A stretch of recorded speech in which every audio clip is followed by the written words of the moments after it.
हाँ, देख रहे हैं तुम? ये है जेमनी, कितनी सुंदर सी ब्यूटी है, ब्यूटीफुल वो बना दिए, फीमेल बना दिए, तुम देख रहे हैं।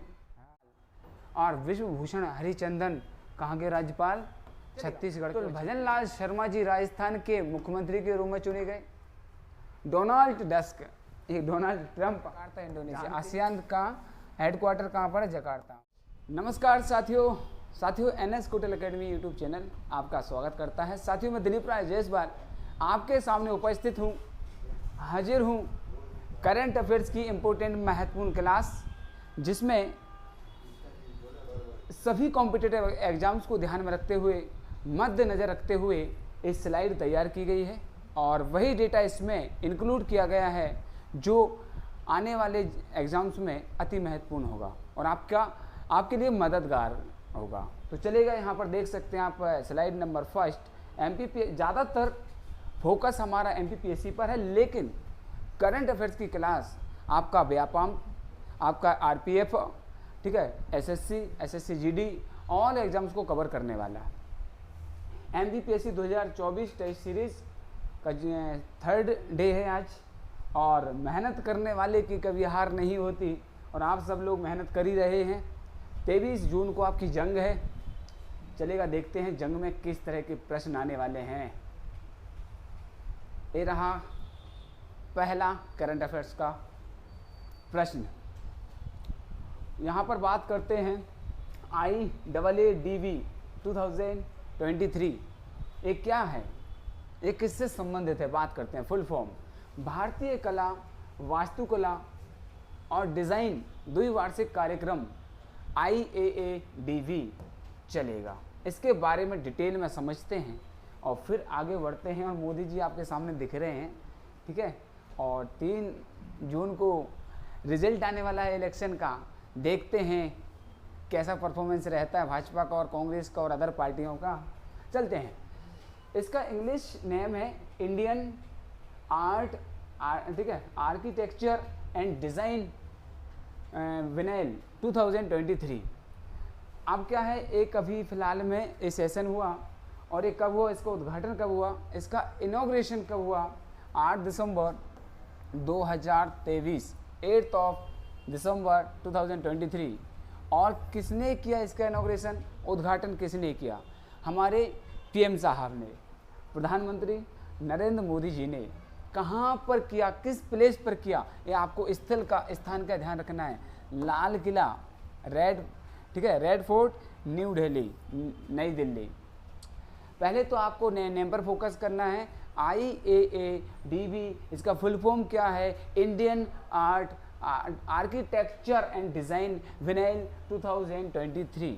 कहाँ पर, कब स्टार्ट हुआ? 8 दिसंबर 2023। कहाँ पर हुआ? दिल्ली में स्टार्ट हुआ, लाल किला, नई दिल्ली। और किसने स्टार्ट किया, किसने इनॉग्रेशन किया, किसने उद्घाटन किया? प्रधानमंत्री नरेंद्र मोदी जी, ठीक है। IAADV के दौरान सप्ताह के प्रत्येक दिन अलग अलग थीम, और इसमें क्या है, पर डे डिफरेंट थीम रखी गई पर आधारित प्रदर्शनियाँ लगाई गई। चलेगा, ये देख रहे हैं एट रेड फोर्ट पर एक हमारे मोदी जी हैं। चलेगा, आगे बढ़ते हैं, कंटिन्यू इसी को आगे बढ़ाते हुए चलेगा। इसकी और डिटेल आपके सामने है।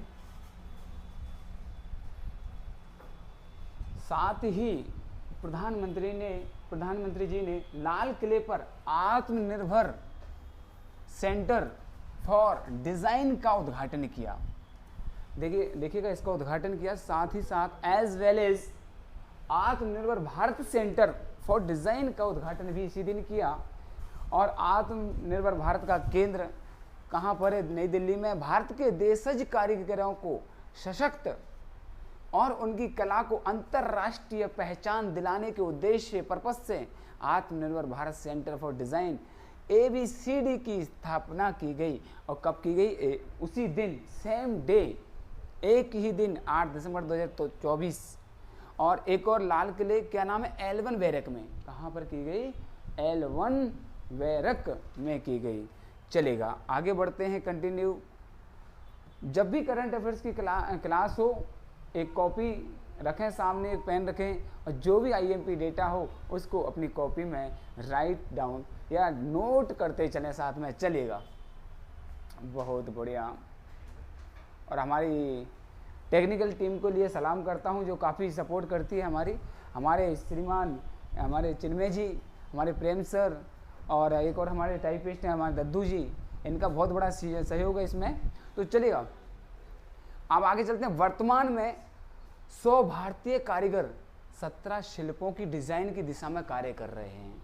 ठीक है, अब इसमें एक नंबर दिया है कितना, 100 भारतीय कारीगर प्रारंभिक स्तर पर, इनिशियल स्टेज पर, और कितने शिल्प कलाओं में, 17 शिल्पों में डिजाइन की दिशा में कार्य कर रहे हैं और कला उत्सवों और सांस्कृतिक साझेदारियों के उत्कृष्ट केंद्र में के रूप में पहचान बना रहे हैं। तो इसी उद्देश्य को पूरा करने के लिए इसको, ठीक है, रखा गया। और ये कब से कब तक चला, 8 दिसंबर से 15 दिसंबर 2023। एक करंट का ही माना जाएगा, दिसंबर का डेटा अपना, 23 का पूरा डेटा, और 24 का जनवरी, फरवरी, ठीक है, फरवरी, मार्च, अप्रैल, मई, और ठीक है इस तक, यहाँ तक का चलेगा। आगे बढ़ते हैं।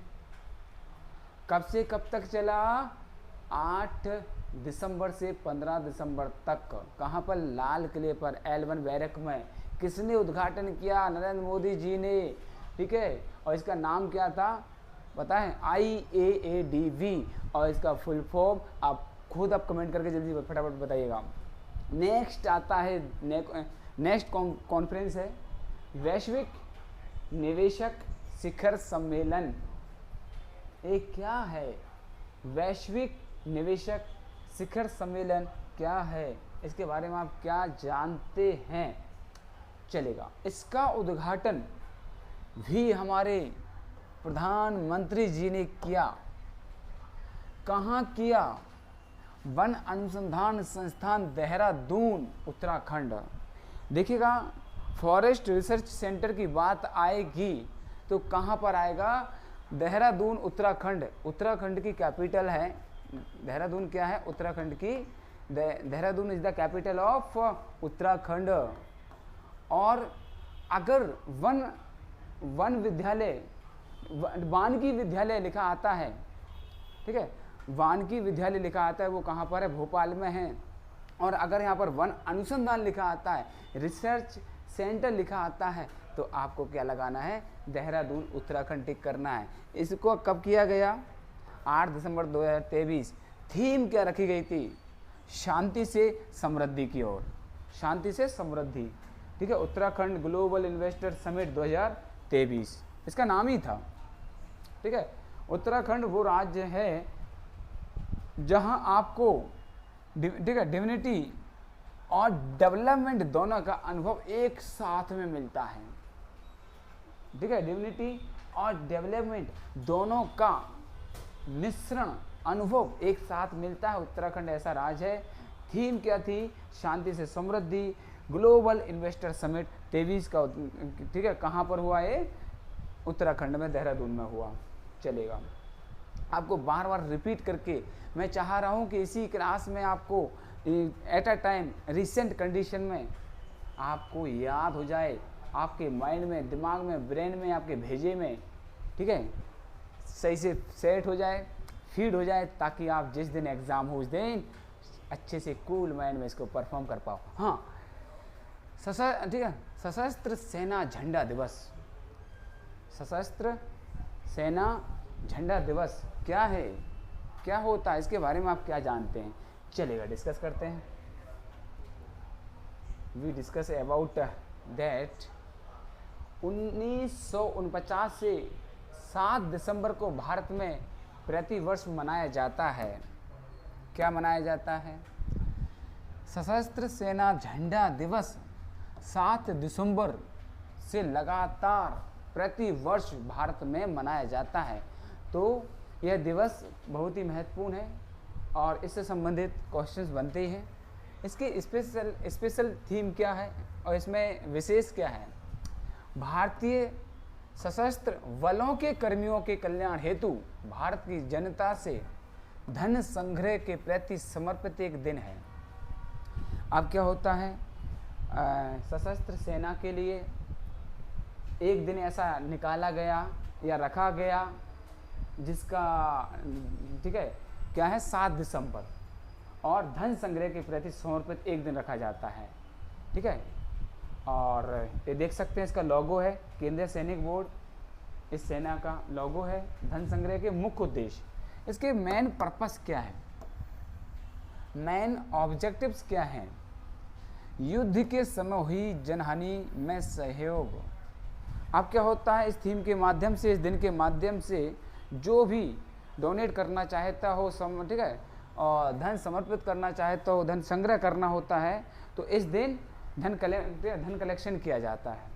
और कब, इमरजेंसी के केस में, कैसे, युद्ध के समय कोई जन धन हानि हो जाती है, उसकी आपूर्ति के लिए, उसको कंप्लीट करने के लिए, उसको सहयोग करने के लिए यह धन संग्रह किया जाएगा, वो वहाँ पर उपयोगी होगा।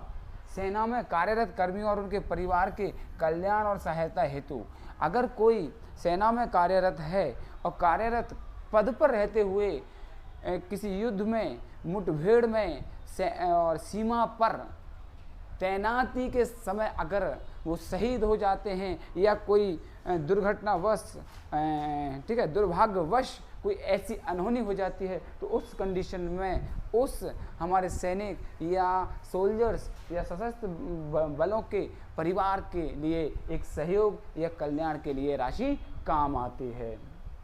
सेवानिवृत्त कर्मी और उनके परिवार के कल्याण के लिए। तो इस प्रकार के इसमें मेन ऑब्जेक्टिव से मेन पर्पस, उद्देश्य थे।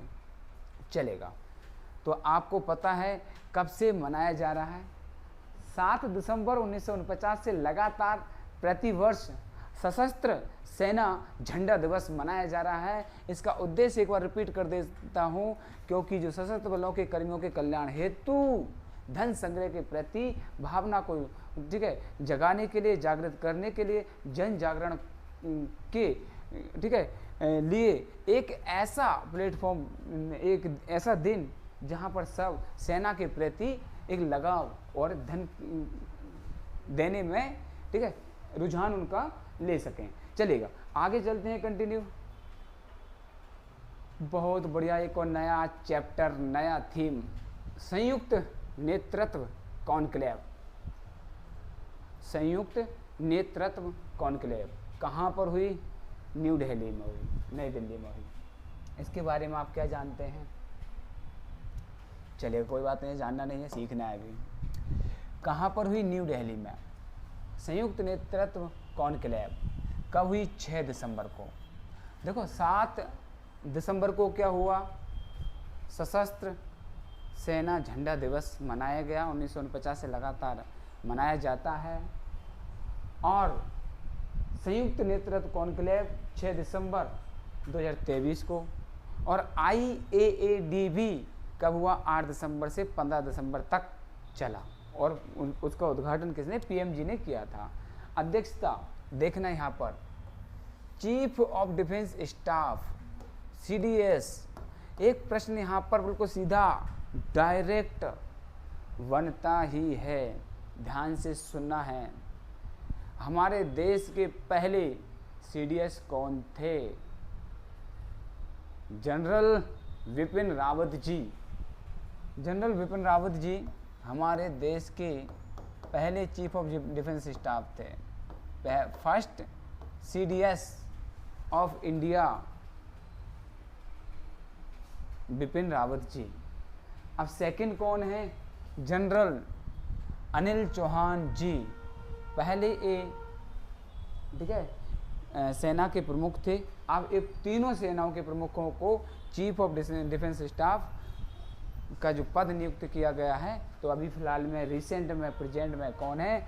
अनिल चौहान जी। इसकी अध्यक्षता की थी संयुक्त नेतृत्व कॉन्क्लेव की। विषय क्या रखा गया था? थीम क्या थी? यही चीज़ें तो होती हैं जो आपके लिए, ठीक है, औरों से अलग बनाती हैं। भू रणनीतिक मुद्दों को, राष्ट्रीय नेशनल सेफ्टी के लिए, रक्षा डिफेंस, उभरती सुरक्षा चुनौतियों और रक्षा में आत्मनिर्भरता, ये हमारा विषय या थीम था। किसका? संयुक्त नेतृत्व कॉन्क्लेव की थीम थी, विषय था भू रणनीतिक मुद्दों, राष्ट्रीय सुरक्षा, रक्षा, उभरती सुरक्षा चुनौतियों से रक्षा में आत्मनिर्भरता। विशेष क्या था, क्षेत्रीय राष्ट्रीय सुरक्षा मुद्दों पर विशेष बल देना, ध्यान देना, जोर देना, इस तरह से इसकी थीम और विशेष थी। ठीक है, हेडक्वार्टर, ठीक है, चलेगा। अब चलते हैं आगे, दिल्ली में ये है headquarter, United service institution of India. चलो, तो एक प्रश्न यहाँ से तैयार हो गया, चीफ डिफेंस स्टाफ कौन है, अनिल चौहान। पहले कौन थे, बिपिन रावत जी थे। अभी फिलहाल में जो कॉन्क्लेव हुई, संयुक्त नेतृत्व कॉन्क्लेव, या कह सकते हैं जॉइंट लीडरशिप कॉन्क्लेव की अध्यक्षता किसने की, अनिल चौहान जी ने। कौन है वो, अभी फिलहाल में रिसेंट में CDS हैं। चलेगा,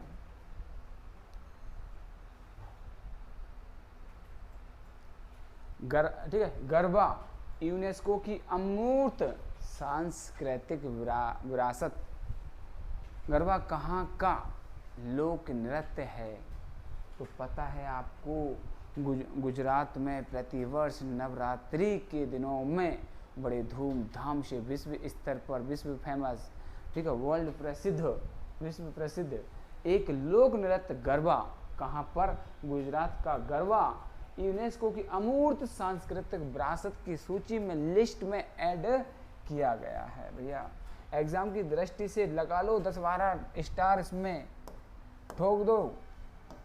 हाँ, जैसे आपने देखा होगा मोदी जी की गारंटी और राहुल जी की गारंटी, दोनों गारंटी दे रहे हैं अभी बहुत तगड़ी तगड़ी। राहुल जी ने तो सीधा कह दिया है कि इधर हमारी सरकार बनी, ठीक है, ठका ठक ऐसे 1 लाख रुपए।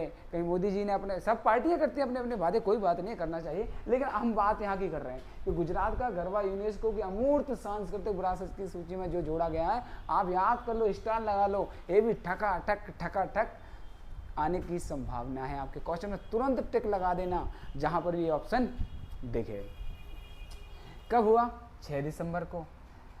अब क्या है, 6 दिसंबर को हमारा क्या हुआ था, संयुक्त नेतृत्व कॉन्क्लेव हुई थी, संयुक्त नेतृत्व कॉन्क्लेव भी हुई थी, ठीक है, कॉन्क्लेव।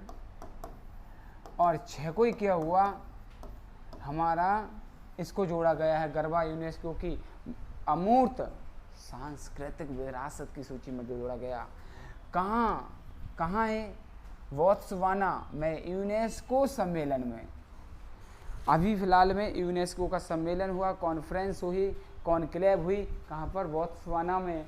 और गरबा भारत का 15 ICH तत्व है, ठीक है, ICH तत्व है।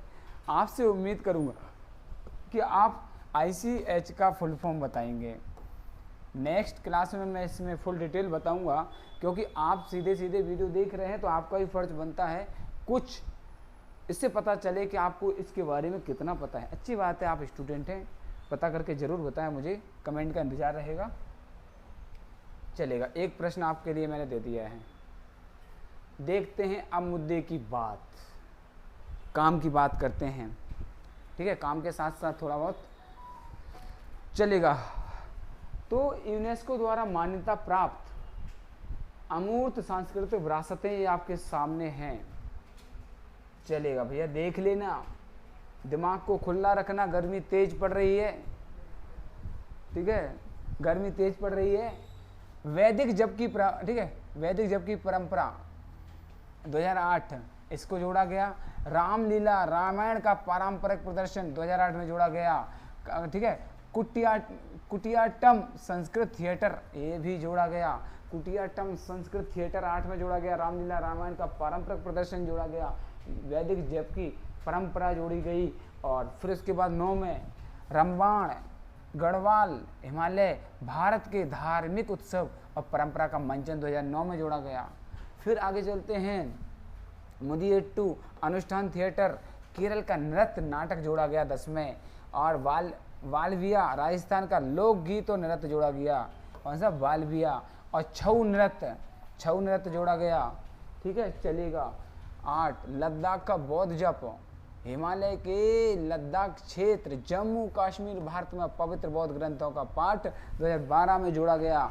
और इसी तरह से आगे बढ़ते बढ़ते मणिपुर का संकीर्तन, अनुष्ठान, गायन, ढोलक बजाना, नृत्य करना 2013 में जोड़ा गया। जड़ियाला, ठीक है, जंडियाला गुरु, पंजाब, भारत के ठठेरों के बीच पारंपरिक और तौर पर पीतल और तांबे के बर्तन बनाने की शिल्प कलाएं जोड़ी गई 2014 में।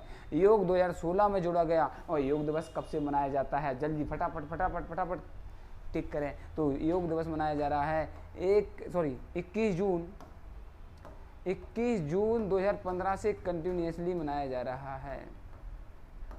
21 जून 2015 से योग दिवस सेलिब्रेट किया जा रहा है पर ईयर, और 21 जून को योगा दिवस मनाया जाता है। नवरोज 2016 में। दो चीज़ें इंपॉर्टेंट है। 2016 में क्या जोड़ा गया, भारत का योग जोड़ा गया और नवरोज जोड़ा गया, और 17 में कुंभ मेला जोड़ा गया। भैया कुंभ मेला 12 साल में आता है, और कहाँ कहाँ होता है आपको पता है, 4 जगह पर भरा होता है, लगता है। एक तो हमारे महाकालेश्वर, कालों के काल महाकाल, जिनको हम उज्जैन में, ठीक है, दर्शन करने जाते हैं। वैसे तो हर जगह हैं, पर उज्जैन में इनकी प्रतिमा है। दुर्गा पूजा 21 में। बस यहाँ से हमारे लिए इम्पोर्टेंट है, यहाँ से 16 में योग, नवरोज 16 में, IMP है। कुंभ मेला 2017 और दुर्गा पूजा 2017। आप याद रख लेना, 16 में 2 चीज़ें जोड़ी गई थी। एक क्या जोड़ा गया था, योग, नवरोज। कुंभ मेला 17 में और दुर्गा पूजा 21 में। और अभी फिलहाल में 6 दिसंबर को क्या जोड़ा गया, बताओ जल्दी फटाफट। 6 दिसंबर को क्या जोड़ा गया, देखो यहाँ पर देख लो जल्दी फटाफट। 6 दिसंबर को क्या जोड़ा गया देख लो, अभी देखो देखो, गुजरात का गरबा 23 में, ठीक है। हाँ, कुंभ मेला 17, 21 में, बता दो जल्दी से, दुर्गा पूजा 23 में, गुजरात का गरबा। यूनेस्को, यूनेस्को है क्या यार, बहुत परेशान करती है बच्चों को। चलो समझ लेते हैं अब इसके बारे में। और जब भी पढ़ो ना तो बिल्कुल कूल माइंड में पढ़ा करो, लोड लेकर के बिल्कुल नहीं पढ़ना है, बिल्कुल एकदम से सतर्क होकर के फ्री ऑफ माइंड में बस सुनो बढ़िया, और बार बार रिपीट करो। हाँ, और ज़्यादा जोर मत दो। कभी कभार क्या होता है, हम जो चीज़ सोचते हैं ना, अरे यार इसको याद करें, वो चीज़ याद नहीं होती है। और एक बार माइंड में सोचो कि इसको याद नहीं करना है, पढ़ के फिर बोलो उसी प्रश्न के सामने इसको याद नहीं करना है, तो तुरंत याद हो जाता है। कैसे, यूनेस्को, इसको याद नहीं करना है, देखो बस एक बार पढ़ लो। U for united, N for nations, E for educational, scientific and cultural organisation. कितना सिंपल है यार, ठीक है। United nation, educational, scientific and cultural organisation, simple कुछ भी नहीं है। United nations, educational, scientific and cultural organisation, simple, याद मत करो, बस एक बार माइंड से रीड कर लो केयरफुली, आपको याद हो जाएगा। अब चलते हैं इसकी स्थापना कब हुई, ठीक है, एस्टेब्लिश कब हुआ ये संस्थान, इंस्टीट्यूट, चलेगा। ये एस्टेब्लिशमेंट डेट है इसकी 16 नवंबर 1945, 16 नवंबर 1945। और एक और ऐसी संस्था हमारी यूएनओ 24 अक्टूबर, कभी कभी याद आ जाता है तो बता देता हूँ, 24 अक्टूबर 1945 को एक और हमारी विश्व की सबसे बड़ी संस्था यूएनओ, संयुक्त राष्ट्र संघ की स्थापना 24 अक्टूबर 1945 को की गई थी। उसी दिन, ये 24 अक्टूबर को, ये 16 नवंबर को, यूनेस्को, ये विश्व विरासतों को सूची में शामिल करने की एक संस्था है, ठीक है। और इस तरह 16 नवंबर 45 को इसकी स्थापना होती है। इसका लोगो आप देख रहे हैं। इसमें कितने मेंबर कंट्रीज हैं, 195, कितनी मेंबर कंट्री हैं, 195। और वो हमारा यूएनओ में कितनी कंट्री हैं आप बताओ। मैं इतना बता देता हूँ, 193 थी। जब लास्ट कंट्री थी साउथ, ठीक है, दक्षिणी सूडान, साउथ सूडान था, जब 193 कंट्रीज थी। अब बताओ बड़ी है क्या, 193 है, इतना मैंने हिंट दे दी है। 24 अक्टूबर 1945 को उसकी स्थापना हुई थी। और मुख्यालय कहाँ पर है यार, पेरिस में। यूनेस्को का मुख्यालय कहाँ पर है, पेरिस में। पेरिस कहाँ पर है, फ्रांस में है। अब और फ्रांस की कैपिटल क्या है, एक प्रश्न और तैयार कर लो, ठीक है, क्या है, एक चीज़ और तैयार कर लो, यहाँ की जो कैपिटल है वो क्या है, हाँ पेरिस है। यहाँ की लैंग्वेज क्या है, यहाँ की जो लैंग्वेज है वो फ्रेंच है। तो इस तरह से आप, हाँ चलेगा। तो कहाँ पर है, पेरिस फ्रांस में इसका हेड क्वार्टर है, मुख्यालय है, इसका कार्यालय है। 195 मेंबर कंट्रीज इसमें इंक्लूड हैं, सम्मिलित हैं, और आंद्रे अजोले इसके महानिदेशक हैं। भैया याद कर लो यार, ठीक है, ये अध्यक्ष, महासचिव, ठीक है, इस तरह की कुछ पद होते हैं, उनको आप बिल्कुल अच्छे से पढ़ लें। आंद्रे अजोले इसके महानिदेशक हैं, किसके, यूनेस्को के। एक बार फटाफट, यूनेस्को का full form, U for united, N for, जल्दी फटाफट बताओ, आपके सामने लिखा हुआ है। यूनाइटेड, राष्ट्र जुड़े होते हैं तो नेशंस हो गया है, ई होता है तो ठीक है, एजुकेशनल हो गया है, और एस साइंटिफिक हो गया है, और कल्चरल ऑर्गेनाइजेशन हो गया। तो फटाफट आप इस तरह से इसको बता सकते हैं याद करने के बाद, या सिंपली याद किया करो यार, ज़्यादा फटाफट नहीं, जोर नहीं डालना है, माइंड को बिल्कुल किसी प्रकार से तकलीफ में नहीं डालना है। दिमाग यदि हिल गया तो दुनिया हिल जाती है, तो आपको दिमाग को स्थिर और बिल्कुल कूल, बिल्कुल हैप्पी रखना। मिचोंग, मिचोंग क्या है, चलेगा, मिचोंग को भी देख लेते क्या है। आपके जोश और जुनून के आगे मिचोंग क्या है, कुछ भी नहीं है। मिचोंग, मिचोंग तूफान का नाम है, तूफान, मास, मास, मिचोंग। 2-4 बार ऐसे बोल लिया करो, बस याद मत किया करो, ऑटोमेटिकली माइंड सेव कर लेता। और तुमने सोचो याद करो और तुम बस लगे हुए किताब लेकर के मिचोंग, नो, मिचोंग, मिचोंग क्या है, एक तूफान है, ठीक है, सावधान आ रहा है मिचोंग, ऐसा कुछ लगे रहो, आपको पता चल जाएगा। बंगाल की खाड़ी में उठने वाला वर्ष का चौथा तूफान है। अब इसका ओरिजिन कहाँ पर है, ओरिजिन पॉइंट है वे ऑफ बंगाल में, वे ऑफ बंगाल, बंगाल की खाड़ी में। और ये वर्ष का कौन से नंबर का तूफान है, चौथे नंबर का। इससे पहले 3 तूफान और आ चुके हैं, उनके बारे में डिटेल में आगे पढ़ेंगे, या नेक्स्ट स्लाइड में आपको उनकी डिटेल बताऊंगा। इसकी जो हवा की गति थी, जो विंड फ्लोइंग स्पीड थी, वो 80 से 90 किलोमीटर प्रति घंटा। इतनी तो तुम्हारी बाइक दौड़ लेती है यार।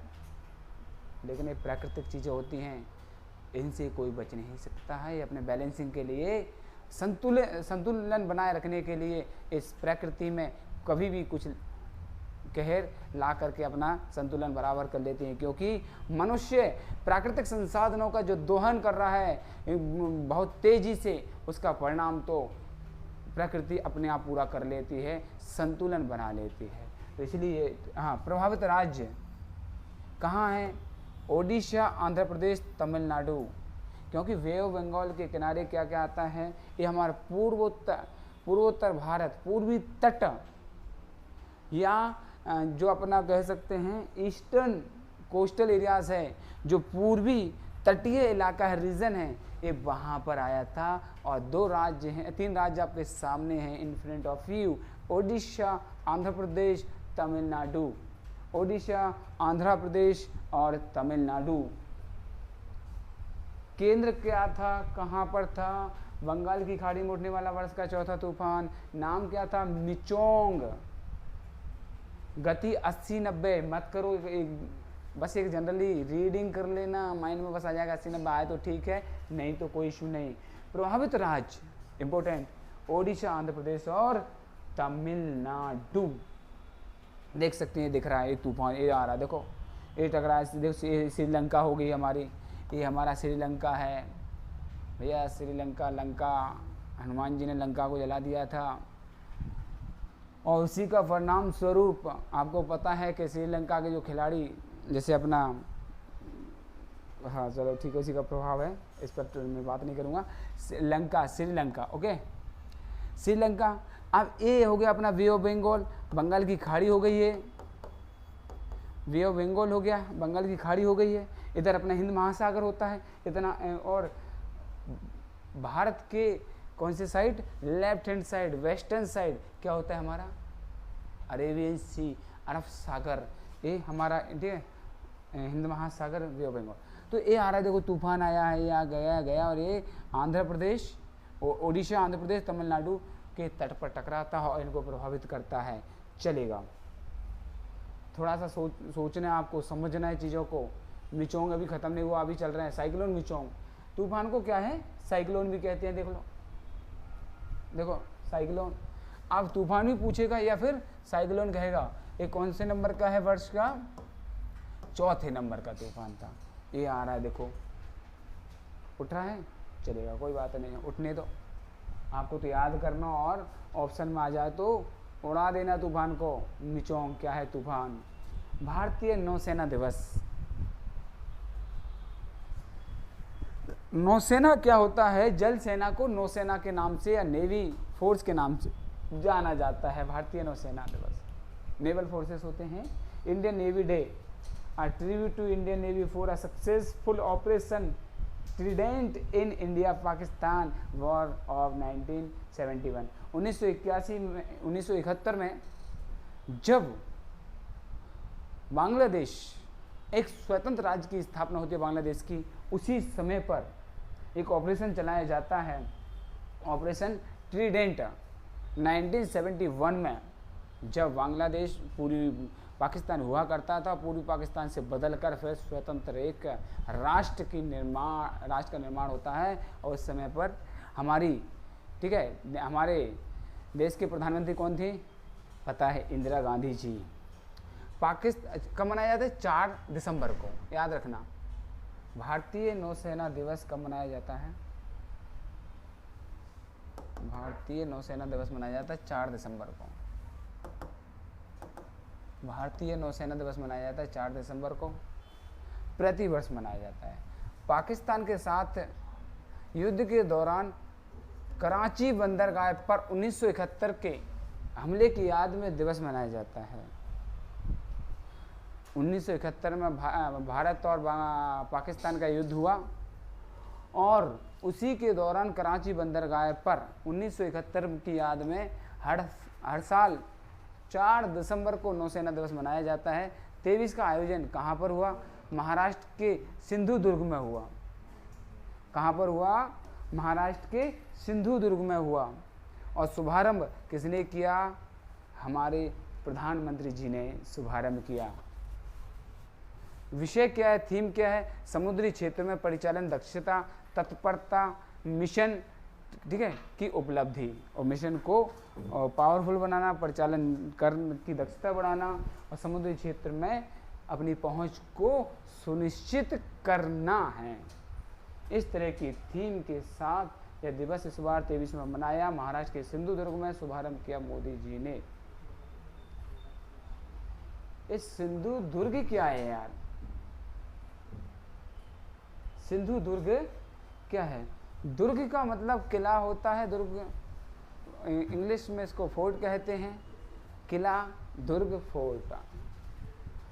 भारतीय नौसेना दिवस निर्माण 17वीं शताब्दी। जो सिंधुदुर्ग था, इसकी निर्माण तिथि क्या है? 17वीं शताब्दी है। मराठा शासक छत्रपति शिवाजी महाराज ने इसका निर्माण करवाया था। मराठा सम्राट छत्रपति शिवाजी महाराज ने करवाया था। विशेष क्या है?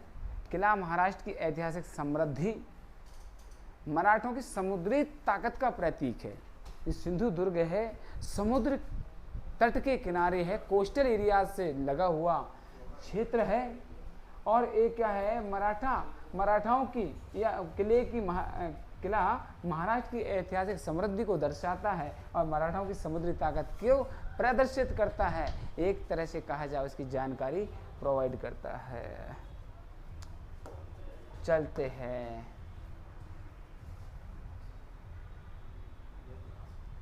आरोग्य मैत्री एंड क्यूब। ये क्या है?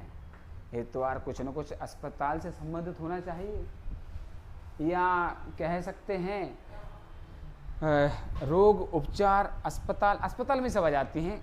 उसी के एक तरह से कहा जाए पॉइंट या बिंदु, या उसी से संबंधित सिनेरियो है, तो उस पर हम डिस्कस करने वाले हैं। वी आर गोइंग टू, ठीक है, डिस्कस अबाउट दिस। दुनिया का पहला पोर्टेबल अस्पताल।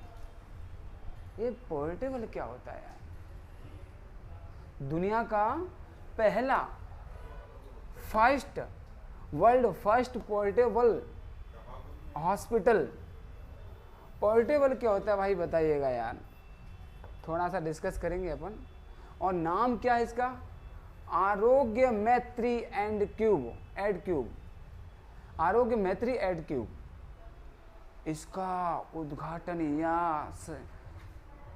उद्घाटन कहाँ हुआ? गुरुग्राम में हुआ। कहाँ हुआ? गुरुग्राम में हुआ। कब हुआ? 2 दिसंबर 23 को हुआ। 2 दिसंबर 23 को हुआ। दुनिया का पहला पोर्टेबल हॉस्पिटल, इसका नाम है आरोग्य मैत्री एड क्यूब, गुरुग्राम में हुआ 2 दिसंबर 23 को।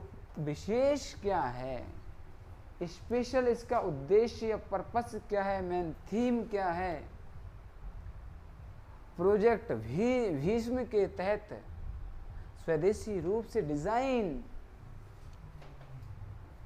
प्रोजेक्ट भीम के तहत स्वदेशी रूप से डिजाइन किया हुआ अस्पताल है, और इसका नाम है पोर्टेबल अस्पताल या आरोग्य मैत्री एड क्यूब। और आपातकालीन प्रतिक्रिया और मानवीय प्रयासों के लिए एक विशेष स्टेशन है। आपातकाल की स्थिति में, इमरजेंसी की स्थिति में यह अस्पताल वहाँ पर जाकर के ओपन हो सकता है, पोर्टेबल। ठीक है, तो इस तरह से जैसे सिम भी होती है पोर्टेबल, एक स्थान से दूसरे, एक सिम से दूसरे, ठीक है, सिम में हम कन्वर्ट कर सकते हैं, सदस्यता ले सकते हैं, सिटीजनशिप उसकी ले सकते हैं या मेंबरशिप उसकी ले सकते हैं। इसी तरह से एक स्थान से दूसरे स्थान पर अस्पताल को, हॉस्पिटल को इमरजेंसी के केसेस में और मानवीय प्रयासों के लिए एक तरह का स्टेशन बना दिया गया है। यही पहल, इसका स्थान कहाँ है? गुरुग्राम में किया गया था सबसे पहले। 2 दिसंबर 2023 चलेगा। Let's go. अब चलते हैं आगे की ओर। इसी को और उपयोग देख लेते हैं, इसके क्या उपयोग हैं। चलेगा, देखिए पढ़ लीजिए जल्दी फटाफट। सर हम तो बस पढ़ेंगे लिखेंगे नहीं। पढ़ो लिखो और IAS IPS DC DSP बनाओ और जल्द से जल्द मिठाई खिलाओ हमारे लिए। वर्ल्ड फर्स्ट पोर्टेबल हॉस्पिटल बता चुका हूँ, आरोग्य मैत्री, ठीक है, AID एड मतलब सहायता, और क्यूब, और चलेगा। आगे चलते हैं। किसी भी आपातकालीन क्षेत्र जैसे आपदा प्रभावित क्षेत्र में किया जा सकता है इसका, चाहे वह भूकंप, बाढ़, जंगल की आग, यहाँ तक कि युद्ध क्यों ना हो, उस स्थिति में इस हॉस्पिटल का उपयोग हम कर सकते हैं। In the case of an emergency, कहाँ पर? आपदा प्रभावित, भूकंप, बाढ़, जंगल की आग या युद्ध जैसी स्थिति या कंडीशन में इसका उपयोग या यह प्रभावशील हो सकता है, यह काम कर सकता है। और जन धन हानि की जो ज़्यादा संभावना होती है होने की, उसको ये मिनिमाइज या कम कर देता है। सहायता ठीक है, प्रदान करने में एक बहुत ही अहम पहल और मुहिम है। भीष्म क्या है यार? भीष्म क्या है? भारत स्वास्थ्य पहल सहयोग हित और मैत्री, इसका नाम है। भारत स्वास्थ्य पहल सहयोग हित और मैत्री है। किसी भी आपदा के दौरान 15 मिनट के भीतर सर्जिकल स्टेशन स्थापित किया जा सकता है। भीष्म का मतलब है कोई भी condition, rare condition, disaster condition, ठीक है, वॉर की कंडीशन, अर्थक्वेक, ठीक है, चाहे अपना, ठीक है, फ्लड हो, और ठीक है, ऐसे बाढ़ की स्थिति हो, उस कंडीशन मात्र 15 मिनट के भीतर सर्जिकल स्टेशन बनाया जा सकता है और ह्यूमन के लिए सहायता प्रदान करने के लिए एक स्टेशन तैयार किया जा सकता है। फटाफट देखिएगा यहाँ पर। हैतम बिन तारिक, किसका नाम है? हैतम बिन तारिक। चले गए, आपके सामने बैठे हुए हैं तस्वीर में। ओमान के सुल्तान हैतम बिन तारिक, ये कहाँ के हैं? ओमान के सुल्तान हैतम बिन तारिक भारत की 3 दिवसीय यात्रा पर दिल्ली पहुंचे। अब दिल्ली आएंगे तो हम स्वागत करेंगे भैया, क्योंकि किसी भी राष्ट्र का प्रधान या प्रमुख आता है तो उसका मेजबानी या उसके स्वागत करना होता है। ओमान के सुल्तान हैतम बिन तारिक, ये है हैतम बिन तारिक, भारत की 3 दिवसीय यात्रा पर आते हैं। संबंध, भारत और ओमान समृद्ध द्विपक्षीय व्यापार, निवेश संबंधों के साथ रणनीतिक भागीदार। अब क्या रिलेशन है हम दोनों कंट्रियों के बीच में? भारत ओमान, ठीक है, समृद्ध द्विपक्षीय व्यापार, जो बायलैटरल ट्रेड होती है, जब 2 कंट्री आपस में ट्रेडिंग करती हैं तो उसको ठीक है बायलैटरल ट्रेड, और जब 3 कंट्री आपस में व्यापार संबंध रखती हैं तो उसको ट्राइलेटरल ट्रेड कहा जाता है। और निवेश संबंधों के साथ रणनीतिक पॉलिटिकल पार्टनरशिप भागीदार हैं। यात्रा का उद्देश्य क्या था इनका? क्षेत्रीय स्थिरता, प्रगति, समृद्धि के लिए भविष्य में सहयोग के रास्ते तलाशना था, एक दूसरे के लिए खड़े हो जाएं, दोस्त की तरह, फ्रेंड की तरह, ठीक है। हाँ, ये दोस्ती हम नहीं छोड़ेंगे वाला सिस्टम, इसी को द्विपक्षीय समझौते कहते हैं। तो ठीक है, चलेगा। हैतम बिन तारिक, एक है INS तरमुगली। क्या है INS तरमुगली? INS तरमुगली क्या है भैया? आपके सामने है, दिख रही है, तारमुगली, INS तारमुगली होगा कुछ, देखते हैं, समझते हैं यार। INS की सीरीज का ही एक चलेगा। INS तारमुगली एक फास्ट अटैक क्राफ्ट नौसेना में कमीशन, ठीक है, नौसेना में जोड़ा गया है। कब? 14 दिसंबर 2023। नौसेना डॉकयार्ड विशाखापट्टनम। कहाँ पर? नौसेना डॉकयार्ड विशाखापट्टनम। और विशेषताएं, और विशाखापट्टनम में क्या है? बंदरगाह है, ठीक है, चलेगा। सबसे बड़ा बंदरगाह है। MTU इंजन कौन सा लगा? MTU जलजेट प्रणोदन, नवीनतम संचार उपकरण, 30 mm बंदूक और उन्नत राडार प्रणाली, चलेगा, ठीक है। पढ़ लो, लिख लो। किसी ने कहा है, महान व्यक्ति ने, शिक्षा शेरनी का दूध है। चलो शेरनी का नहीं तो कम से कम तुम दूध पीते रहो और पढ़ते रहो। बादाम भैया कभी भी अक्ल नहीं देते, वो खाने से अक्ल देता है तो आपकी मेहनत देती है, और मेहनत से ज़्यादा अक्ल देती है जब आप 99 पर जा कर के रुक जाते हैं।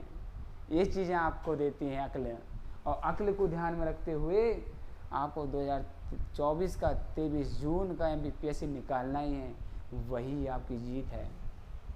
आसियान भारत बाजरा महोत्सव। आसियान भारत बाजरा महोत्सव क्या है? आसियान भारत बाजरा महोत्सव कब?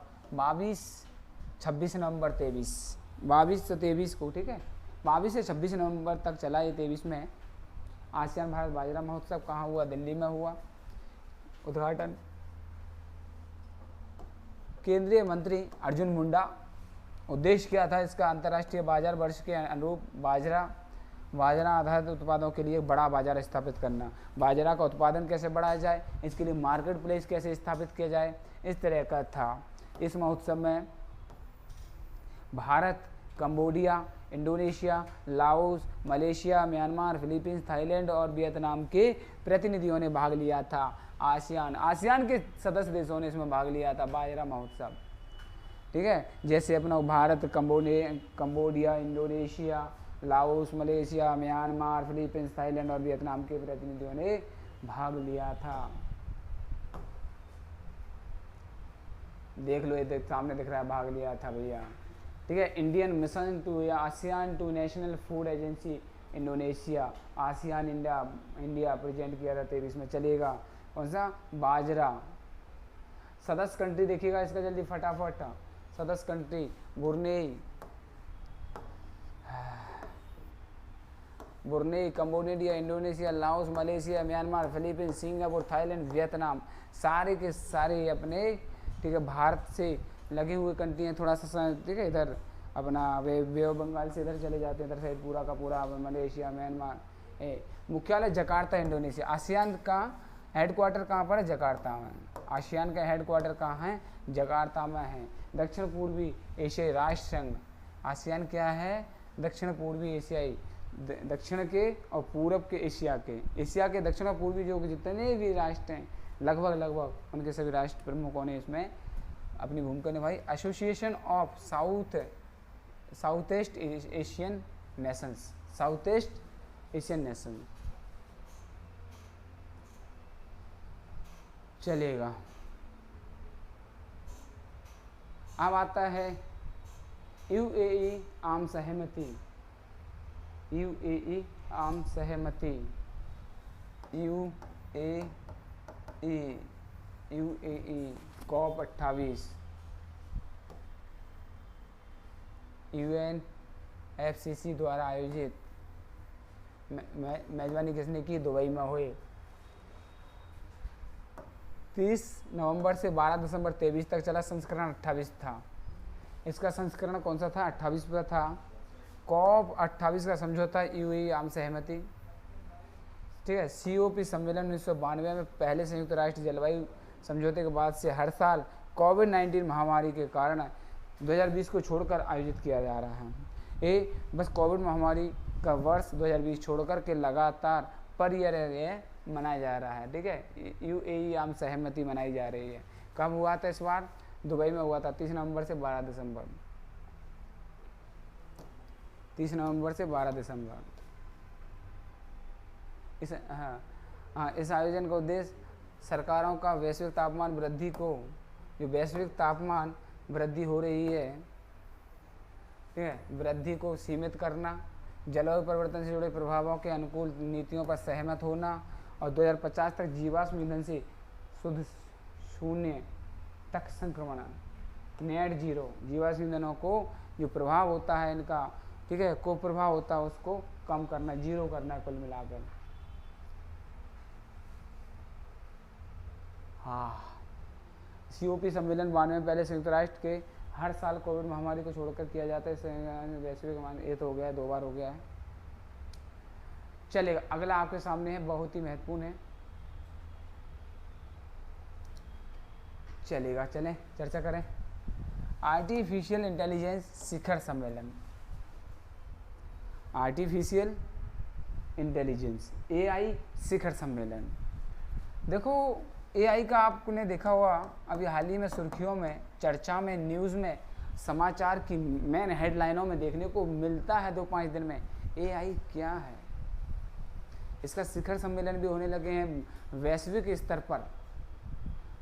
समितियां, संगठन, सम्मेलन, सेमिनार, और इसके ऊपर बड़े बड़े बुद्धिजीवियों ने, साइंटिस्ट, सब ने अपने अपने व्याख्यान और इसके बारे में बताया है। तो AI शिखर सम्मेलन हुआ, कब हुआ, कहाँ हुआ, तो ये अब बताइए भैया। उभरती अर्थव्यवस्था कौन सी है, दिल्ली में हुआ। AI शिखर सम्मेलन 12-13 दिसंबर 23 को हुआ, दिल्ली में हुआ। मोदी जी पहुंच गए उद्घाटन के लिए। AI की चुनौतियों और अवसरों पर चर्चा करना, इसके चैलेंजेस क्या हैं और इसके अपॉर्चुनिटीज़ क्या हैं, इसके लिए दरवाजे कितने खोले जा सकते हैं, कहाँ पर खोले जा सकते हैं, किस तरह से खोले जा सकते हैं, इस पर चर्चा हुई, ठीक है, विस्तार में चर्चा हुई। AI की चुनौतियों और अवसरों पर चर्चा हुई। जिम्मेदार AI के विकास को बढ़ावा देना, जो कह सकते हैं सकारात्मक पहल ला सकता है और मानव जगत को सहयोग प्रदान कर सकता है, इस प्रकार के AI को बढ़ावा देना है। जिम्मेदार होना चाहिए, ऐसा नहीं है कि AI आ गया और कुछ भी फंक्शन उसमें डेवलप कर दिया, डिज़ाइन कर दिया और वो कुछ भी उटपटांग करने लगे। नहीं, जवाबदेही टाइप से जिम्मेदार और जो कि ह्यूमन के कंट्रोलिंग, नियंत्रण और इसके टेकलिंग पावर में होना चाहिए। चलेगा। एक होते हैं, कब हुआ, 12-13 दिसंबर हुआ, प्रधानमंत्री जी ने उद्घाटन किया। कहाँ पर किया? नई दिल्ली में किया। डोनाल्ड डस्क, ये डोनाल्ड ट्रंप जानते हैं हम, अमेरिका के, और ये हमारे डोनाल्ड डस्क। क्या है डस्क? टस्क है, टस्क, माफ़ी चाहूँगा, टस्क टस्क टस्क टस्क साहब, डोनाल्ड टस्क को पोलैंड के नए प्रधानमंत्री के रूप में चुना गया है। अब आते हैं हम पोलैंड और अमेरिका, ऐसे रिलेट करें। डोनाल्ड ट्रंप अमेरिका के राष्ट्रपति थे, जो बाइडेन अभी हैं, और अभी फ़िलहाल में फिर से मशक्क़त और जद्दोजहद और उसी दिशा में प्रयासरत हैं अपने अमेरिका के राष्ट्रपति बनने की दौड़ में। 2 राष्ट्रपति, एक रिपब्लिकन और एक डेमोक्रेटिक पार्टी के, दोनों पार्टियों के 2 राष्ट्रपति चुनाव की दौड़ में, अमेरिका के राष्ट्रपति चुनाव की दौड़ में है, एक डोनाल्ड ट्रंप और एक जो बाइडेन। तो चलेगा। पोलैंड के प्रधानमंत्री कौन है? Donald tusk. वो कौन है? ट्रंप। और ये कौन है? टस्क, पोलैंड के। ये दिख रहे हैं, देखो बेचारे सीधे साधे। हाँ, अब तो हमारे मोदी जी का जलवा है। पहले हमारे देश का कोई राष्ट्र प्रमुख जाता था तो उनके लिए इतना सम्मान, आदर, रिस्पेक्ट और इतना आव भगत नहीं होती थी जितना कि अभी वर्तमान कंडीशन, सिचुएशन में जिस तरह से भारतीय राष्ट्र प्रमुख, जिससे हमारे चाहे राष्ट्रपति जी हों, चाहे हमारे प्रधानमंत्री जी हों, या हमारे देश ने जिस तरह से तरक्की की है, उसका वैश्विक पटल पर एक बहुत ही महत्वपूर्ण स्थान दर्ज करवाया है। चलेगा, चलते हैं। डोनाल्ड टस्क कौन है? पोलैंड के नए निर्मित पीएम साहब हैं। विकास भारत @47। अब हमारा 2047 का विजन क्या है यार? युवाओं की आवाज़ कार्यशाला पीएम मोदी द्वारा लॉन्च की गई। युवाओं की आवाज़ कार्यशाला। और विकसित भारत कौन सा? 47 वाला। चलिए 47 वाला देख लेते हैं। अभी तो हमारा कट रहा है कौन सा? 2024 वाला। उद्देश्य, देश की राष्ट्रीय योजनाओं, जो भी जितने भी प्लान्स हैं, प्राथमिकताओं, योजनाओं, प्राथमिकताओं, राष्ट्र के लक्ष्यों के निर्माण में देश के युवाओं को सक्रिय रूप से सम्मिलित करना। अब युवाओं को देश की प्रमुख योजनाओं, प्राथमिकताओं, लक्ष्यों के निर्माण में युवाओं को सक्रिय रूप से सम्मिलित करना। मध्य प्रदेश में पीएससी की 100 वैकेंसीज हैं। पुलिस की मध्य प्रदेश में आपने देखा कितनी वैकेंसी हैं? 7411 पद, जबकि कम से कम 20-25 हज़ार पद खाली हैं। और आप युवाओं को जोड़ने की बात कर रहे हैं, योजनाओं में जोड़ेंगे, प्राथमिकताओं में जोड़ेंगे, लक्ष्यों में जोड़ना, सक्रिय करना है। वो इतने निष्क्रिय हैं, एक वैकेंसी आती है तो 5-10 हज़ार 20 हज़ार फॉर्म डल जाते हैं। हाँ, कुछ चीज़ें हैं जो सकारात्मक रूप से युवाओं की हेल्प की जा सकती है, युवाओं को रोजगार प्रदान करने में सहयोगी हो सकती हैं, पर इसमें युवाओं को भी इसमें संलग्न होने की ज़रूरत है।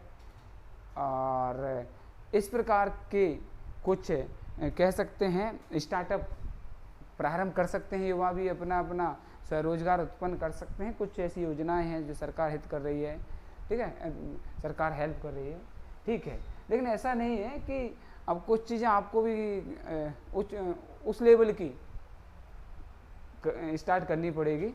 चलेगा। विकसित भारत अभियान था ये, विकसित भारत अभियान 11 दिसंबर 23, और ये आप देख रहे हैं युवाओं को जोड़ना, उनको योजनाओं, प्राथमिकताओं, लक्ष्यों के निर्माण में। भजन लाल शर्मा कौन है? शपथ ग्रहण की इन्होंने, शपथ ली, कुछ बने तो हैं यार पक्का 100%। कौन है? भजन जी, भजन करके आए। इधर हमारे मोहन यादव जी, मामा जी आते आते रह गए। मामा तो गियो, ऐसा नहीं है, मामा जी अभी अच्छा केंद्रीय स्तर पर उनको भी भाजपा ने अच्छा सम्मानजनक पद या ठीक है दिया है, चलेगा। तो भजन लाल शर्मा जी राजस्थान के मुख्यमंत्री के रूप में चुने गए। राज्यपाल कौन है यहाँ के? कलराज मिश्र, याद कर लो, राजस्थान के राज्यपाल कलराज मिश्र, मुख्यमंत्री भजन लाल शर्मा, साथ में कौन बने? मध्य प्रदेश के मोहन यादव जी। एक और आप बताएंगे, बताओ जल्दी फटाफट, 3 बने थे। सीट कितनी है गुजरात राजस्थान की? बताओ। 200। दिया कुमारी और प्रेमचंद बैरवा, दिया कुमारी और प्रेमचंद बैरवा उप मुख्यमंत्री 2 बना दिए। 2 मुख्यमंत्री मध्य प्रदेश में ही बनाए गए और इधर छत्तीसगढ़ में भी ऐसा कुछ हुआ था, बताओ जल्दी फटाफट। विधानसभा अध्यक्ष वासुदेव देवानी। मत करो कुछ भी याद, आप तो सब याद कर लो। राज्यपाल कौन है? कलराज मिश्र। मुख्यमंत्री कौन है? भजन लाल शर्मा। और दिया कुमारी और प्रेमचंद बैरवा कहाँ है? ये राजस्थान के 2 उप मुख्यमंत्री हैं। चलेगा। मोहन यादव जी, ये आगे देखो, मैंने कहा था यादव जी तो जरूर आएंगे, क्योंकि अभी फिलहाल में तो भैया चलेगा।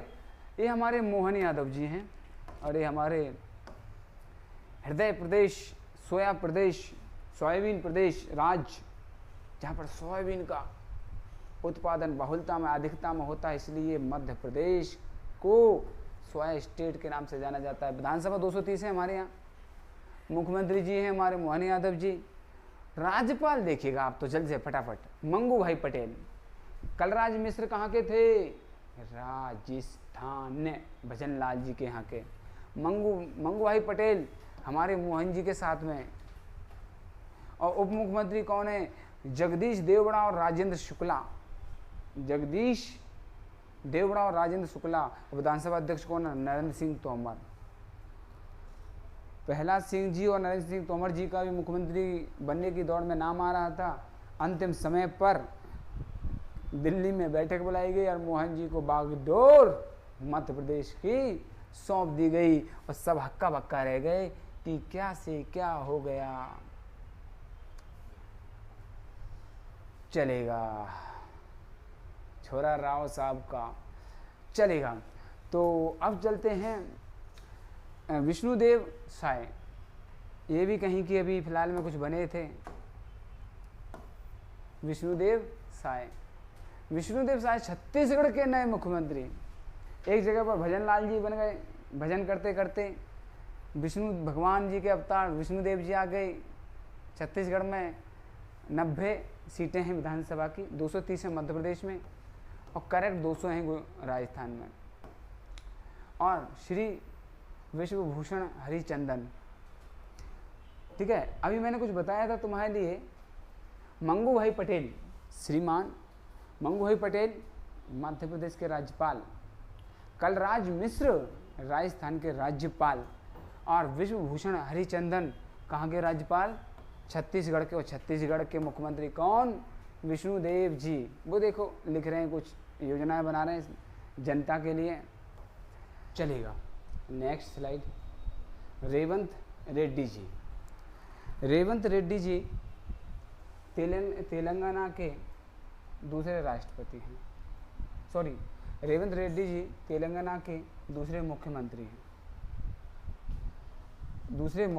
हैं। पहले मुख्यमंत्री चंद्रशेखर राव, के चंद्रशेखर राव। पहले कौन थे? के चंद्रशेखर राव। तेलंगाना कब बना था? 2 जून 2014 में एक राज्य बना था। 2 जून 2014 में, 2 जून 2014 में एक राज्य बना था। राज्यपाल कौन है? रेवंत रेड्डी के साथ में तमिलसाई सुंदर राजन। विधानसभा सीट कितनी है? 119। सरकार किसकी है? भारतीय राष्ट्रीय कांग्रेस।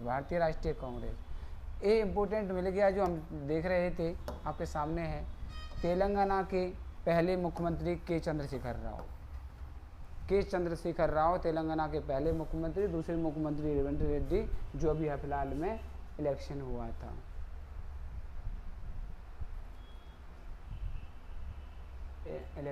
था। ठीक है। लादू हमा, अरे गजब के नाम आ रहे हैं यार, नाम पढ़ने में बड़ा इंटरेस्ट आ रहा, रुचि आ रही है। लादू हामा पढ़ लो एक बार तुम भी। ठीक है, लाल दू हामा ठीक है, लाल दुहामा कहाँ के मुख्यमंत्री जी हैं? मिजोरम के मुख्यमंत्री हैं। चलो एक तो चीज़ पता चला, याद मत करो भले ही, पर एक बार सोच लो, मिजोरम, लाल दुहामा। अब जो हमसे कहा जाता कि ऐसा मत करो वो हम काम करते हैं, तो ऐसा यहाँ पर भी तुम करो कि मिजोरम याद मत करो, हो गया मिजोरम याद। लाल दुहामा याद मत करो, मिजोरम का कनेक्शन हो गया, लाल दुहामा मिजोरम के मुख्यमंत्री हो गए, नए मुख्यमंत्री। ठीक है, ये चीज़ें आपको ध्यान रखना है। मध्य प्रदेश के मोहन यादव जी, राजस्थान के भजन लाल जी, विष्णु जी कहाँ के? ठीक है, कहाँ के? छत्तीसगढ़ के। और फिर बात करते हैं तेलंगाना की। तेलंगाना के रेड्डी साहब थे, ठीक है, रेवंत रेड्डी साहब थे। और लाल दुहामा, मिजोरम लाल दुहामा के नए मुख्यमंत्री। विधानसभा सीट कितनी है? 40। मध्य प्रदेश की 230, राजस्थान की 290, कहाँ की? छत्तीसगढ़ की 100, ठीक है, 100 कितनी थी? चल देख लेना, याद कर लेना यार। और 40 किसकी हैं? मिजोरम की। और 119 किसकी हैं? तेलंगाना की। चलेगा,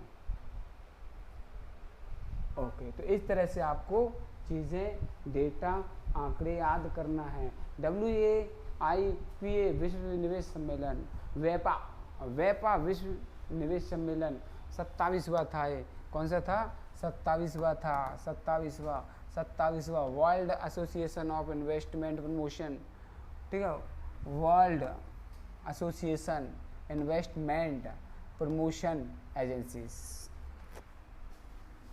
world association of investment promotion agency, विश्व निवेश सम्मेलन।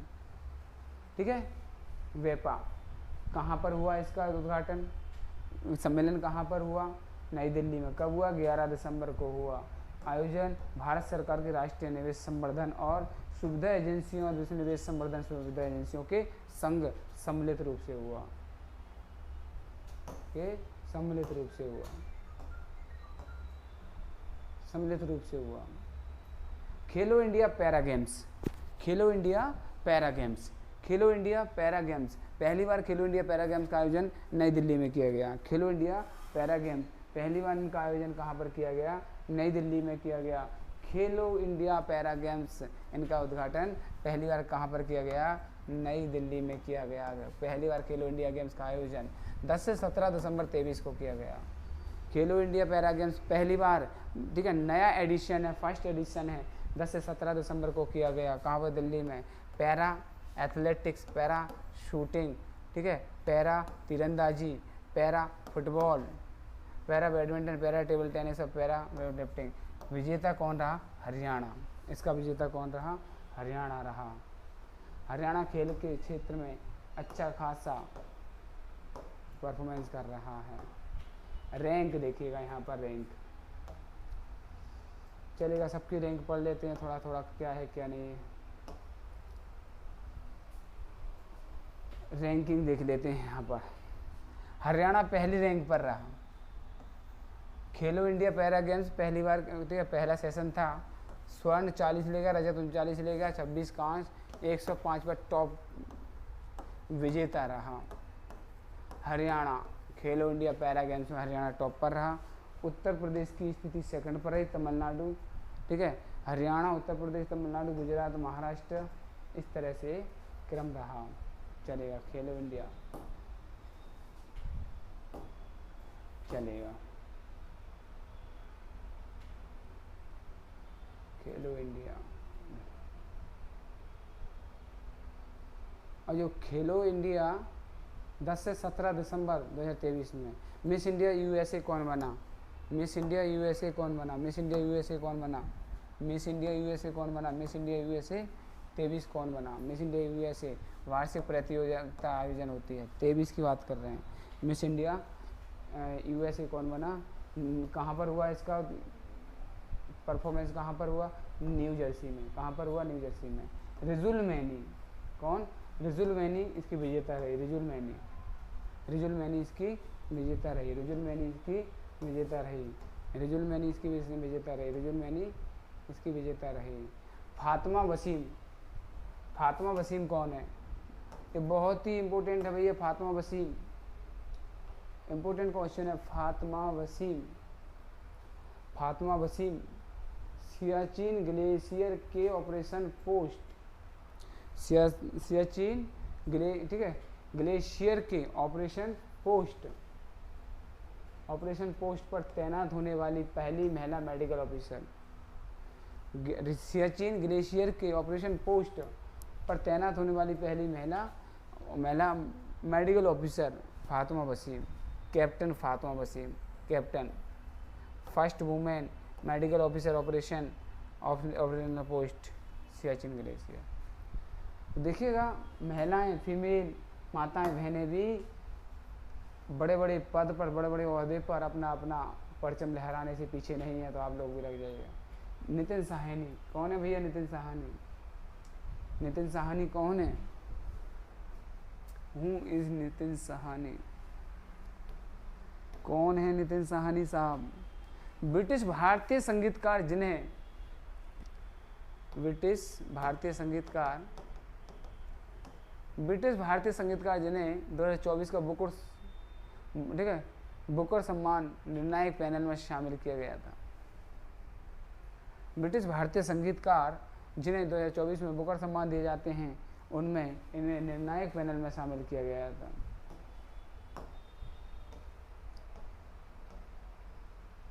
व्यास सम्मान 23, व्यास सम्मान 23, व्यास सम्मान 23, व्यास यादें और यादें। व्यास सम्मान 23 का आयोजन प्रसिद्ध हिंदी लेखिका पुष्पा भारती को मिला। व्यास सम्मान प्रसिद्ध हिंदी लेखिका पुष्पा भारती को मिला,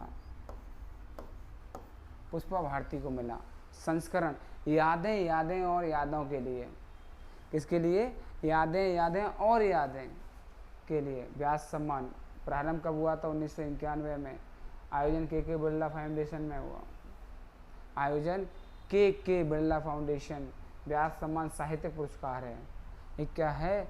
लिटरेचर अवार्ड है, एक लिटरेचर अवार्ड है, एक लिटरेचर अवार्ड है, एक लिटरेचर अवार्ड है। 1991 से दिया जा रहा है। पुष्पा भारती को व्यास सम्मान दिया गया है। मेजर ध्यानचंद खेल रत्न पुरस्कार 23, मेजर ध्यानचंद खेल रत्न पुरस्कार, ये सिर्फ और सिर्फ हॉकी की फील्ड में भारत का सबसे बड़ा उच्च सम्मान है। मेजर ध्यानचंद खेल रत्न पुरस्कार प्राप्तकर्ता बैडमिंटन में श्री चिराग चंद्रशेखर शेट्टी और रंकी रेड्डी सात्विक साईराज, श्री रंकी रेड्डी सात्विक साईराज, चिराग चंद्रशेखर शेट्टी बैडमिंटन में, ठीक है, चलेगा। साहित्य अकादमी पुरस्कार 23, प्राप्तकर्ता उपन्यास नीरवाजी पदूम, किसको? नीरवाजी पदूम।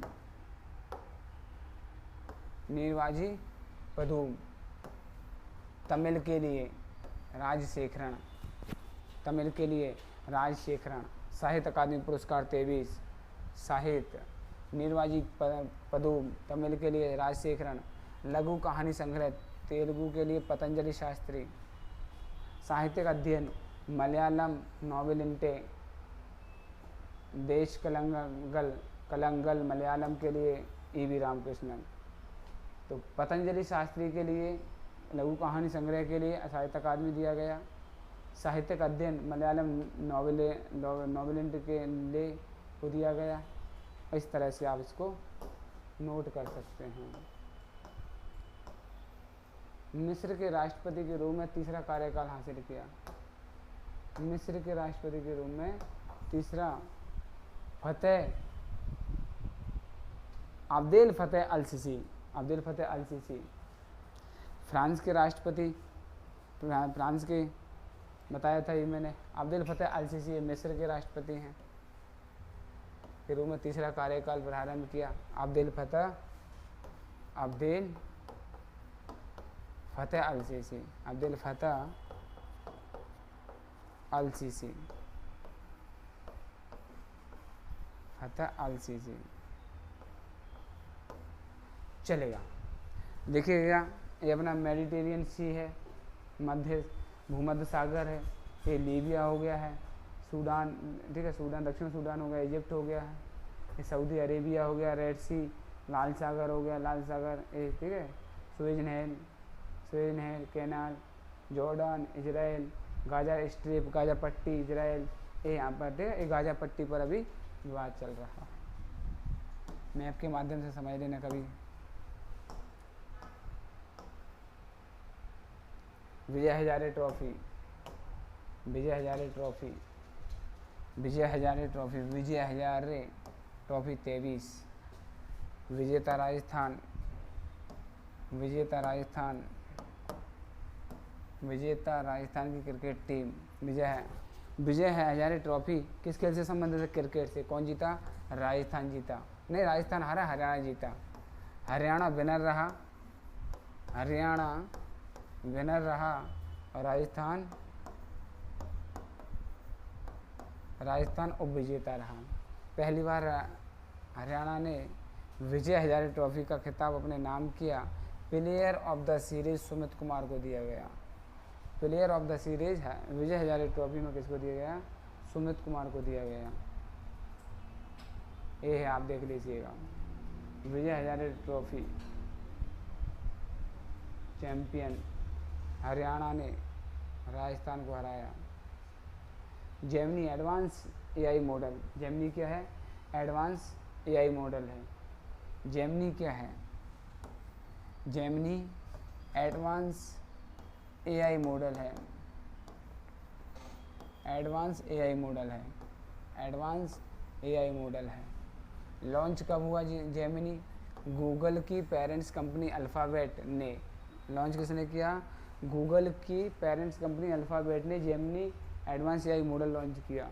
और जेमिनी एआई मॉडल मानव के इंटरेक्शन से इंस्पायर्ड है, मानव के इंटरेक्शन से। ये है भैया, देख लो जल्दी से जेमिनी, देख लो जेमिनी आपके सामने है, ये रहेगा और रोबोट पहचान ही नहीं पाओगे आप, पूरी फीमेल लग रही है, देख लो। हाँ लेकिन देखना ही है बस, इसके बाद बस अपने काम में लग जाना। देख रहे तुम, ये है जेमिनी, कितनी सुंदर सी ब्यूटी है, ब्यूटीफुल वो बना दिए, फीमेल बना दिए, तुम देख रहे हैं।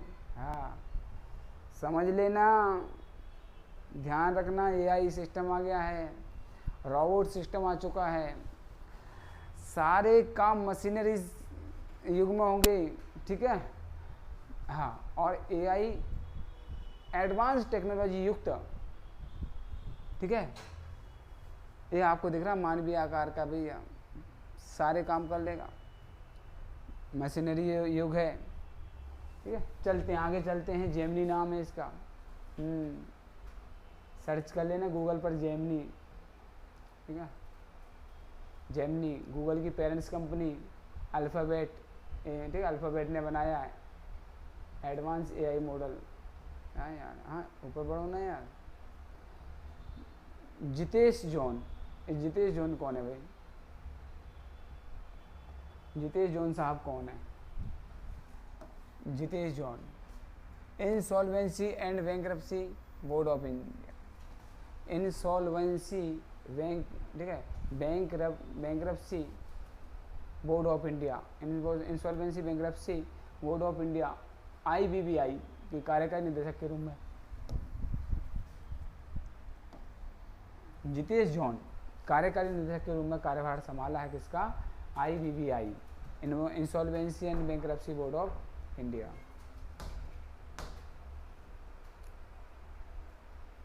चलिएगा नेक्स्ट, अब ऑब्जेक्टिव्स जो हमने पढ़े हैं उससे रिलेटेड क्वेश्चंस।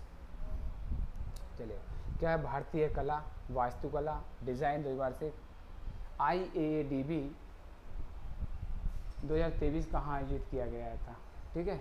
चलेगा, ये लाल किला, लाल किला, रेड फोर्ट, कहाँ पर? रेड फोर्ट, नई दिल्ली में किया गया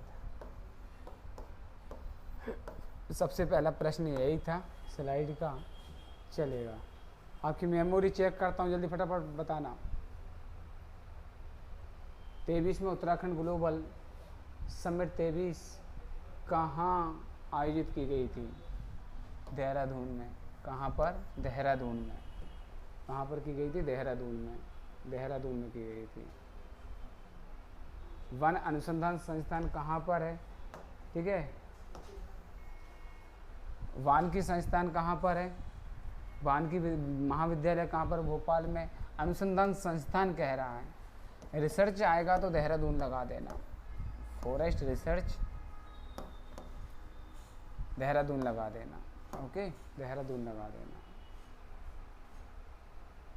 भारत में प्रति वर्ष सशस्त्र सेना दिवस कब मनाया जाता है? 7 दिसंबर से मनाया जाता है। 7 दिसंबर से मनाया जाता है, को मनाया जाता है।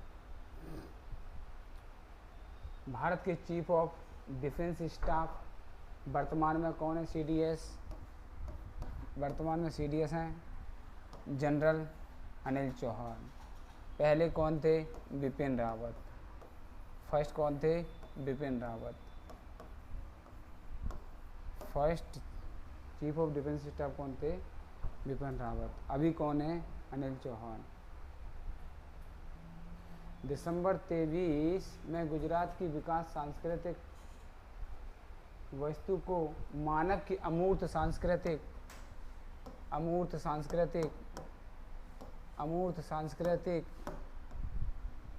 ठीक है, सांस्कृतिक ICH की यूनेस्को की सूची में शामिल किया गया था।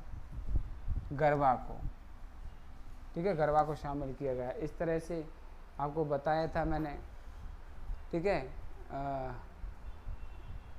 योग को किया गया था, ठीक है, लिस्ट आपके सामने बताई थी मैंने। और बताओ क्या क्या किया गया। 23 में भीषण चक्रवाती तूफान मिचोंग आया।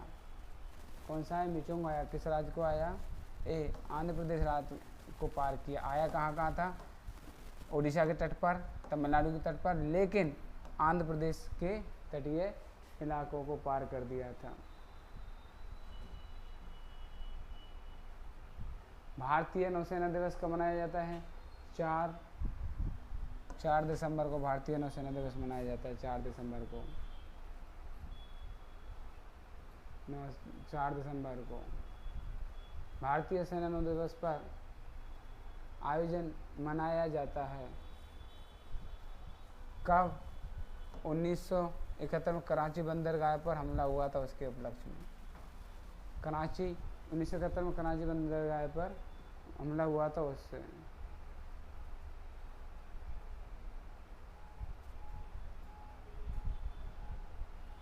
इकहत्तर के युद्ध के दौरान किस ऑपरेशन ने पाकिस्तान नौसेना पश्चिमी बेड़े को पंगु बना दिया था? 71 के युद्ध के दौरान किस ऑपरेशन ने? ऑपरेशन ट्राइडेंट ने पाकिस्तान नौसेना के पश्चिमी बेड़े को पंगु बना दिया था।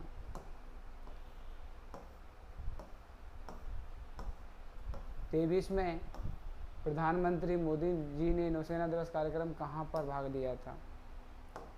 महाराष्ट्र के सिंधुदुर्ग में लिया था भाग, ठीक है, महाराष्ट्र के सिंधुदुर्ग में।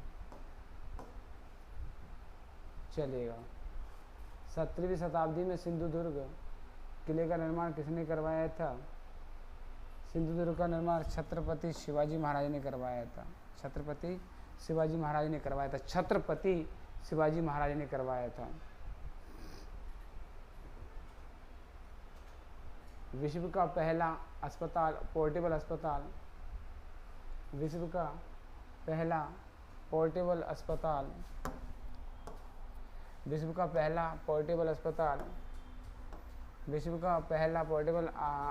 आरोग्य मैत्री एडक्यूल 2 दिसंबर 23 को किस शहर में आयोजित किया गया था? एक किया गया था गुरुग्राम में। कहाँ पर किया गया था? गुरुग्राम में। कहाँ पर किया गया था? गुरुग्राम में किया गया था। ओमान के वर्तमान सुल्तान कौन है? जिन्होंने दिसंबर में भारत का दौरा किया था। हैतम बिन तारिक ओमान के वर्तमान सुल्तान थे, जिन्होंने दिसंबर में भारत में दौरा किया था।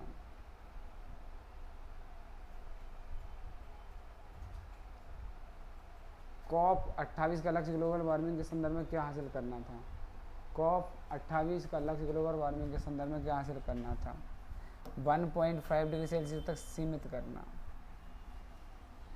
कहाँ पर 1.5, बस इससे ज़्यादा ना हो, ठीक है। इसको यहाँ तक डील करना था, सीमित करना था। दुबई में कॉप 28 में बनी यूएसए आम समिति प्राथमिक फोकस किया था 50 तक युद्ध शून्य उत्सर्जन प्राप्त करना। 50 तक युद्ध शून्य उत्सर्जन प्राप्त करना। 50 तक युद्ध शुद्ध। दिसंबर 23 में global partnership on artificial intelligent शिखर सम्मेलन कहाँ आयोजित किया गया था? एक किया गया था नई दिल्ली में। कहाँ पर? न्यू दिल्ली में किया गया था। कहाँ पर? न्यू दिल्ली में किया गया था।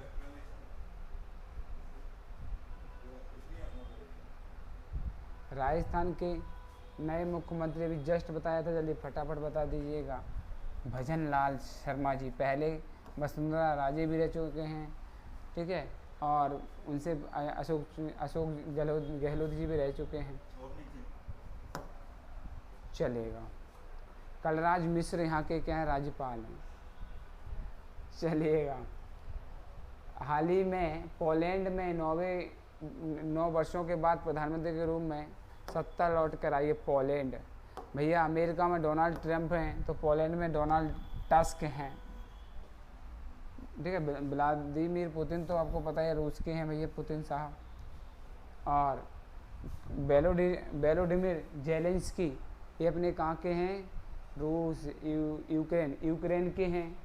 ये यूक्रेन के हैं। मोराविकी आप बताएंगे कहाँ के हैं।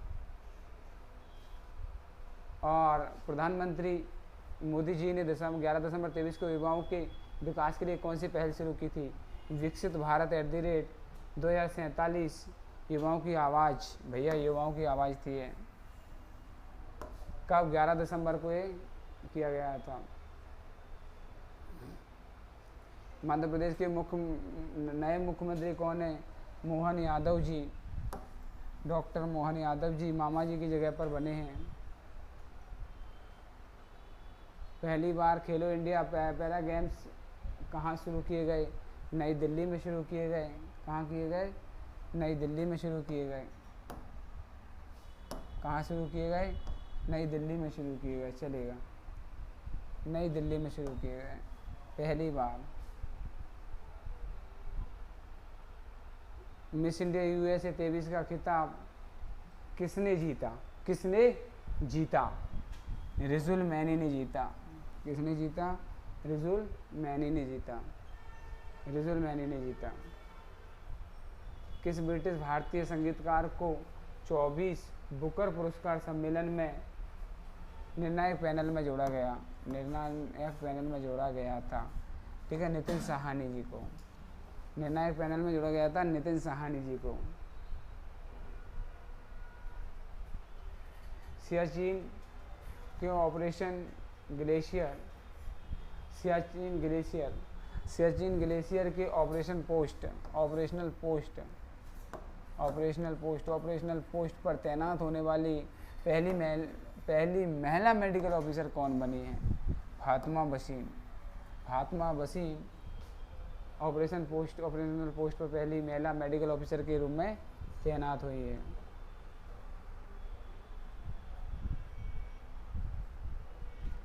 किसे हाल ही में व्यास सम्मान से सम्मानित किया गया है 23 में? किसे दिया गया है? जल्दी बताइएगा। पुष्पा भारती जी को। इसको पुष्पा भारती जी को दिया गया है। पुष्पा भारती जी को दिया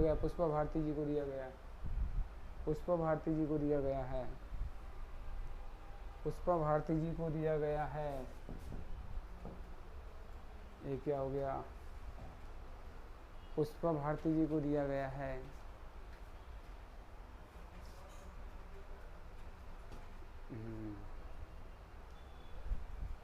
चलेगा।